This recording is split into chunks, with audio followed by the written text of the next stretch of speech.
Hi, thank you for tuning into today's interview.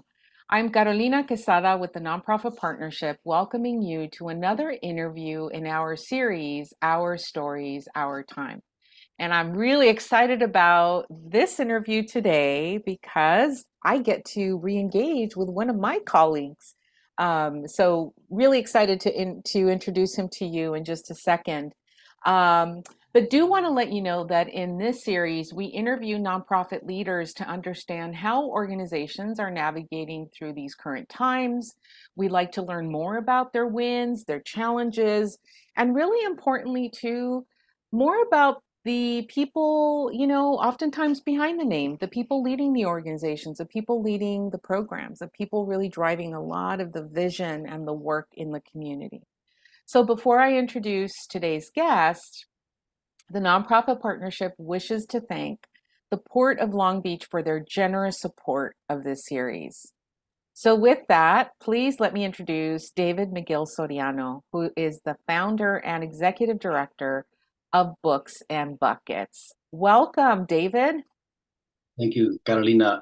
It's great to be here, ready to take ownership of this, and share our story, and because this is our time. This is a great initiative, and we're lucky to be on this and share a little bit about our work. Thank you, David. And David, maybe our stories, our time is a little close to your heart because, it's something that you also helped form, shape, and launch. So also, thank you. I love it when things, have a tendency of coming full circle, right? So let's get to Yeah. know a little bit more about you, David. What is that connection to community that you have, the background, some of your history. Let's get to know a little bit more about you. Yeah, of course. I'm a neighborhood kid, born and raised in Long Beach, and grew up mostly in the Washington neighborhood of Long Beach, and also went on the West Side as well. Went to school at Webster, J. Rob, and Long Beach Cabrillo, and graduated from Long Beach State. And this is a place I call home. And I got involved fairly young in terms of neighborhood development, community development, because in the Washington neighborhood, it's a beautiful and resilient neighborhood. With that said, there's been lots of challenges that we've had to face. And so I've gotten involved. And my mom is a big influencer of that. Honestly, my mom immigrated here in her late 20s, and she got involved civically. She was just always civically involved, and she would go to city council meetings and take me, even at the time where I didn't want to be there, every neighborhood meeting, association meeting. So I did grow up with a lens of you can make things better in your surrounding area, and the cards handed to you can be played a different set. And so since then, I've been involved among different opportunities. And one being here today is Books and Buckets. So excited to tell some of that story. Excellent. Wow, thank you so much. In that short description, I mean, certainly I think your deep commitment to the community and also to the young people living in your community, it has certainly been in many ways a driver, right, for why Books and Buckets. So tell us more about how did this start? What was in many ways that driving force, or maybe there was a bit of a sense of urgency for you to launch this? What were you seeing at the time? Well, growing up in the Washington neighborhood, oftentimes you wanted to get out of the neighborhood. You wanted to make it out. You wanted to go somewhere else because there was a lot of different issues going around, and uh, gang violence was one of them that really plagued our community and me and my friends. And luckily, I was able to be put down the right path growing up because I took a bus across town to another city and to this youth program. And it was a development program centered around sports-based youth development. And it completely changed my life and changed things around me and put me down the right track. And then I got a little older and I realized I seen some of my friends that I grew up with in the neighborhood and seen that there was different tracks that they were headed on and that they were either involved with different issues in terms of violence in the neighborhood, or and again caught up in the crossfire or incarceration. And I was like, man, it just didn't seem fair that my neighborhood didn't have what it needed and what the young people needed, and that I had to take that 172 bus across town to a different part, all the way to Lakewood, to be part of this youth development program. And so I had a whole team of friends who were very interested in similar work, and actually friends that I grew up with playing basketball, that wanted to figure out how to do something to really change the game in the neighborhood, and support young people, and bring something that the neighborhood deserves. Because oftentimes the neighborhood is on the other end of things it doesn't deserve. Mm-hmm. So we came with the lens of um, bringing some type of belonging and foundation to the neighborhood for young people, through a sports-based lens that also has an academic and advocacy lens as well, that incorporates civic engagement. And we've been combining those things because oftentimes we have a lot of good programming, good academic development programming, good youth organizing, youth advocacy programming. But oftentimes the young people who are part of those programs are there because they either are already interested in that stuff, or because their parents or family, got them into it and enrolled them. So we Mm-hmm. were trying to work with the young people who wouldn't have been involved in that, and be able to reel them in through a different area and a different motivation. And we did that through basketball. And that's why we were able to launch Books and Buckets. Wow. And so when you launched Books and Buckets, did you have all these different components at play already, or did you find that throughout, since the time that you launched, that you've been able to integrate different ways of engaging the youth that you're serving? Yeah, you for sure figured out. Of course, you want to say you have these things at play and plan, but you do adapt. Because when we first started, you kind of have a vision, and some values and some standpoints, but you don't really know how it's going to go until it really goes at play. Yeah. And you want to see how the young people take a hold of it too. What type of ownership they take from leading it, and what are the things that really influence them and get them involved. So the initial standpoint, honestly, when Books was first starting, was to combine athletic development with academic development, some type of basketball and education in the neighborhood. And the education side came with the books part of Books and Buckets name, and the buckets is the sports part.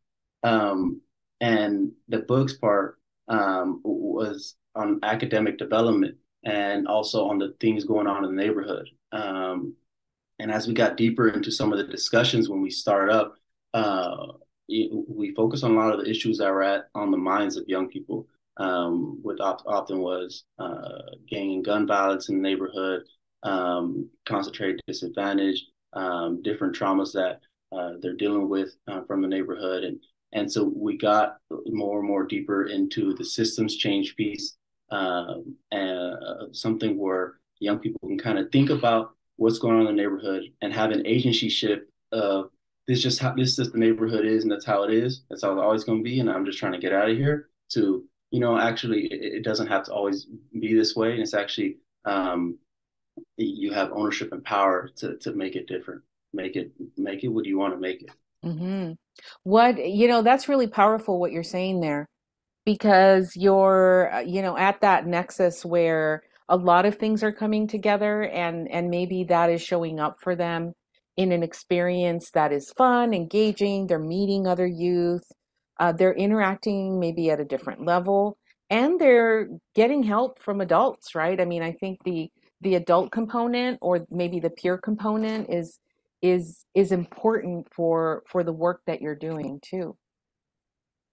It's big time. It has in play. There's mentoring in play into the program, even though there isn't like a direct mentoring program that's like one-on-one mentoring in that area. Just having a coach and a volunteer around you, that's mentoring intertwined in it.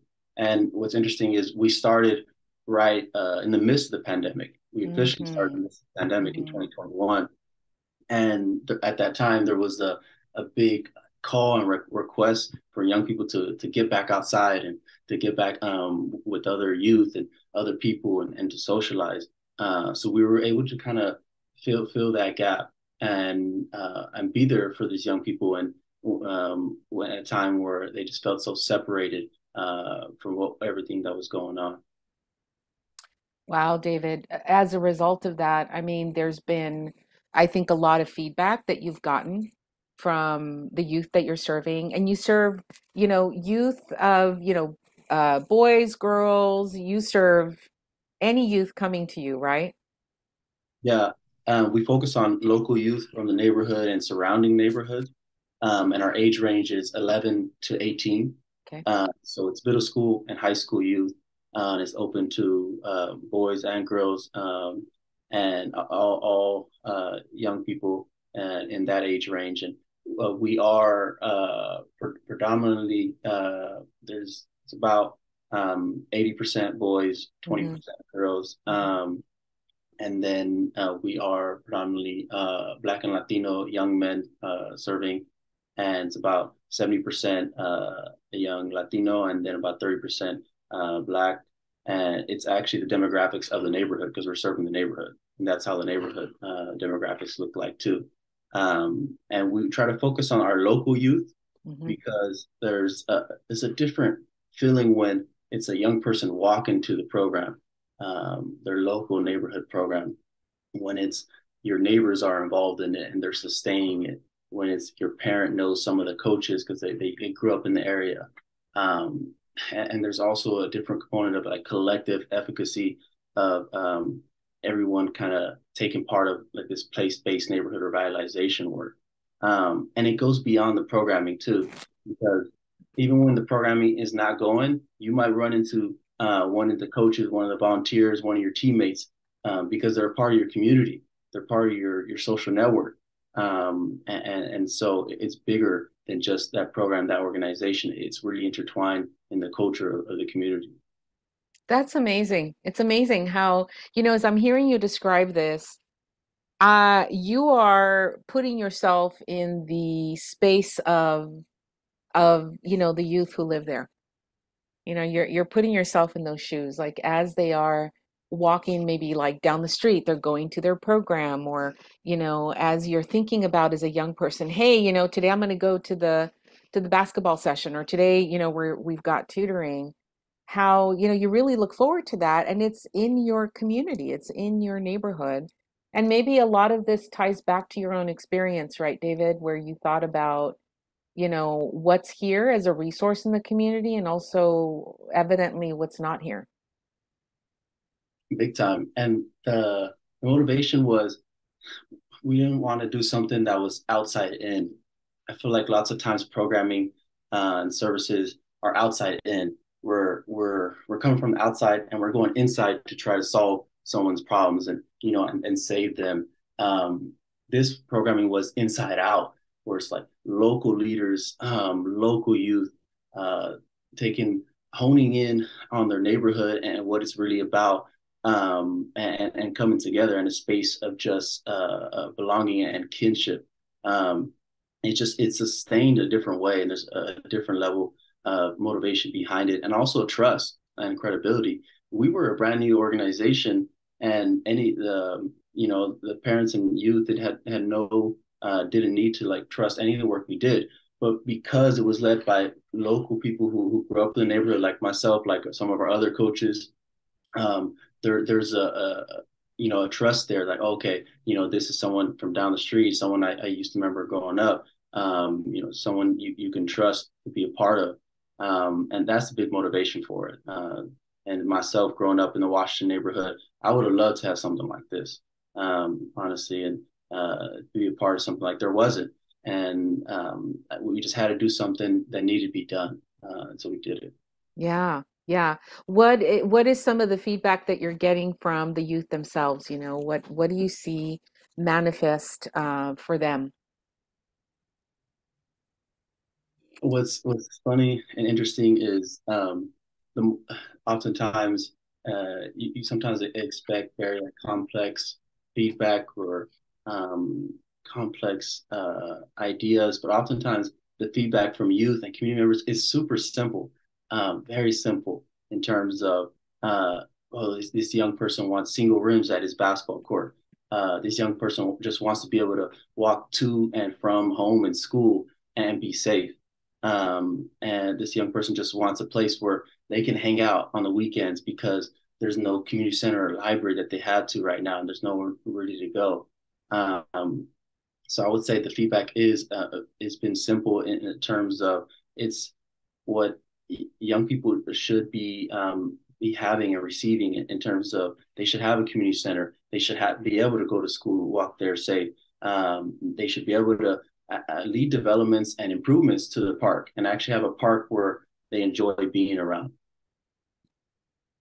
Um, Earlier you were touching on the adults in this space, who's coming together. We're learning from you that, it's a lot of peers in your age group too, maybe other kinds of adults who are perhaps volunteering. We know that Books and Buckets also does have staff, but can you tell us more about how you've put that team together? Yeah. Um, that's the family and the foundation of the work. You have the team is a big one. I would say when we first started off, we brought it together. You know, we were looking for very like-minded individuals who grew up in the area and who could relate too. Because how are you going to talk to the youth down the street and figure out what that person may be going through and provide some type of support without being able to relate to them. And also that young person, why should they even listen to you if you can't relate? So young people who were involved in the work and experience and from the neighborhood have a lot of lived experience and motivation to be a part of some of this. And many of these people were ones I grew up with in the neighborhood, Mhm. uh, like my friend Mike McGee, who's our president of our organization, and grown up at the basketball courts with him, and others I went to high school with at Long Beach Cabrillo and played basketball with them, like Travis and Gabe and others.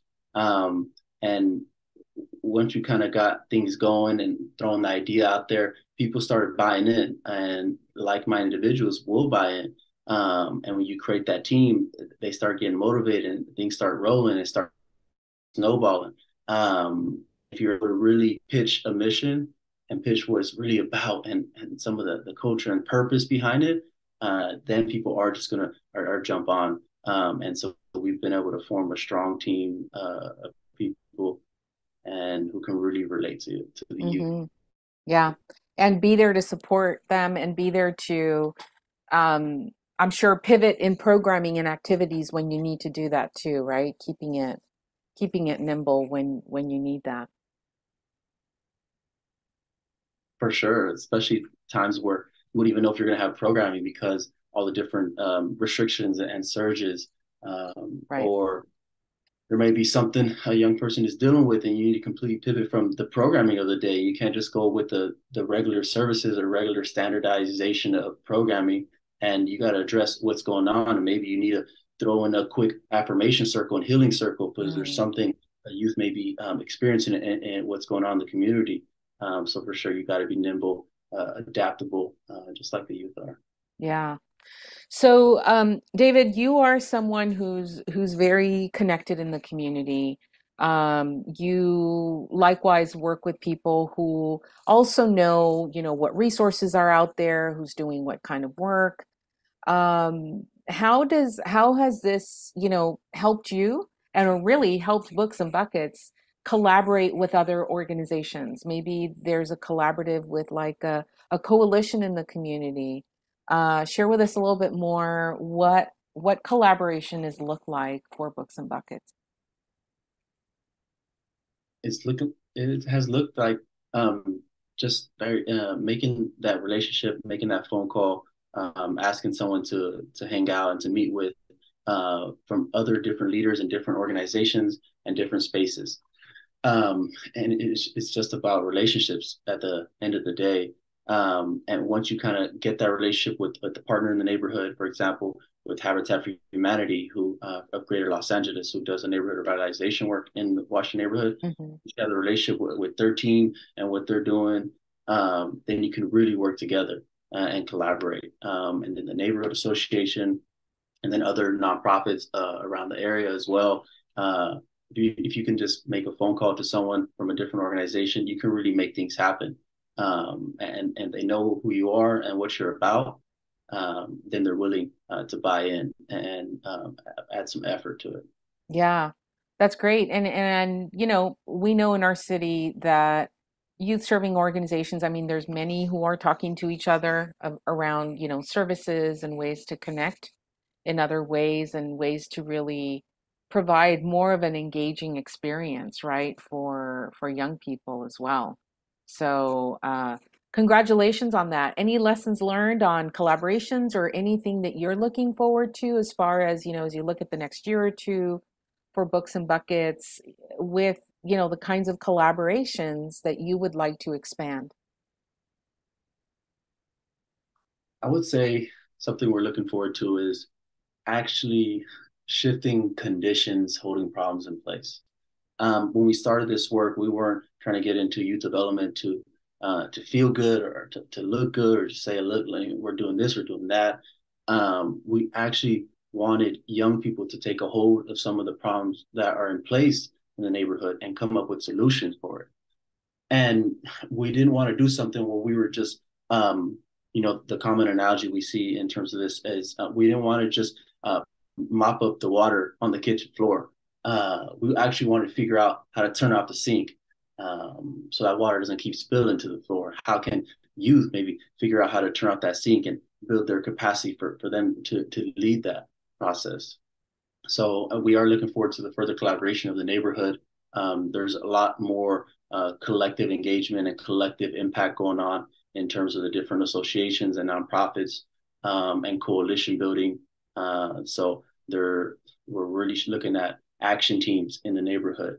This action team focused on youth development. This action team focused on local neighborhood leaders and violence prevention, different areas, and how we can bridge some of that gap for the collective impact approach. And our partners in that, of course, have been Habitat LA and Washington Neighborhood Association and Skate Dojo and a few other organizations like Long Beach Forward and other organizations throughout Long Beach. And Long Beach has good culture for that, really Mm. coming together for figuring out some place-based solutions to some long-standing problems. Wow, David, I'm so always, I mean, inspired by your work, but also really the frame that you have about the work. And I know that others who are working with you share that same sentiment, share that same drive. And yeah, I personally would love to keep learning from you as far as how, collaboration is helping to address a bit more. And I love your metaphor. It's, how do we turn off the faucet? How do we turn off those issues that continue to drive or continue to, kind of create extremely challenging environments, sometimes unhealthy situations, right, for young people in communities. Big time. That's the systems change side. Yeah. And we focus on youth-led systems change that combines of an athletic development lens, a sports-based youth development lens. And system change is a big focus and culture of organization. And the young people have really bought into it and are taking hold of the neighborhood impact. So, David, as we round off the conversation today, and it's been very engaging, very informative. Thank you. Can you share a little bit more about what the future holds for Books and Buckets this year? Are there any plans, any activities that you'll be rolling out? Yeah, well, Books and Buckets is focusing a lot right now on working with the young people so our youth could lead a revitalization of their local basketball courts. So youth are preparing that and they're collaborating. Something they've been calling out for a while is improvements to the 14th Street basketball courts. improvements that are youth led, where young people are directing them and figuring out what does a basketball court really look like, one that they can be prideful over and be like, yeah, Mhm. this is my basketball court, and I enjoy being here. Because right now, oftentimes, you don't want to be at that basketball court for a number of reasons, and we got to get it to where young people build that agency of like, these are our basketball courts, and we were the ones who improved them, and now now it's our responsibility to protect them and to have responsibility, that agency shift of it. Mhm. So that's a big one with the 40th Street Courts revitalization. Then also we're preparing, working on our strategic planning too, and we're partnering with City Fabric to do that, to really make sure our work is purposeful, and that there is actual impact. We're not looking to become like some super big nonprofit that expands everywhere. The ambition is not there for that. The ambition is there for the local problems that are in the neighborhood. How do we actually shift some of these conditions? What does the neighborhood impact really look like? How can we be a model of what's going on in this half a square mile neighborhood? And where young people and youth leaders who are going to be are the neighborhood and the future of the neighborhood going to be part of that next stage of development for it. Wow. Well, listen, thank you so much. I bet that there will be people watching this interview who want to connect with you, who want to maybe learn more about how they can get involved, how maybe they can support your work, and how they can actually also really, I mean, support the work that youth are driving there and all of the initiative work that you're describing. What is the best way to get a hold of you, David? Can you share with us that contact info? Is it a phone? Is it an email? I would say at booksandbuckets.org, booksandbuckets.org. All our stuff is on there from social media to email. You can find anything on there. It's a nice home base there. Reach out to us. You could hit us up on social media and DM us. You can email us, connect with us, and we love inviting partners just to come out and check out some of the programming that we're doing. We have a big open door policy where if someone's interested and they want to learn more, how would you come on out? And we don't change things up for anyone. Mm. It doesn't matter who they are. We show up ourselves, and we show up every program day. And so that's why we have that open door. Come up anytime. We're not going to change things and make any different. We want you to really see the authenticity of this work. So that's a way to reach us. Excellent. And I think you have a general email. Is it info@booksandbuckets.org? No, it's team at booksandbuckets.org. And that's right there on the website. Yeah. Okay, great. Team@booksandbuckets.org. Yeah. We're the Excellent. David, any closing thoughts? I would say shout out to the nonprofit partnership and all the work that you all do in our Long Beach area, and partnering and supporting our nonprofit organizations. Nonprofit partnership is truly an anchor of our city in terms of the nonprofits that are working to build that collective capacity, that collective impact for systems change work. So we're honestly lucky to have TNP in our city. Very grateful for that, and I want people to know that. Thank you for that, David. Appreciate that and appreciate your partnership always. And of course, that camaraderie and that friendship too.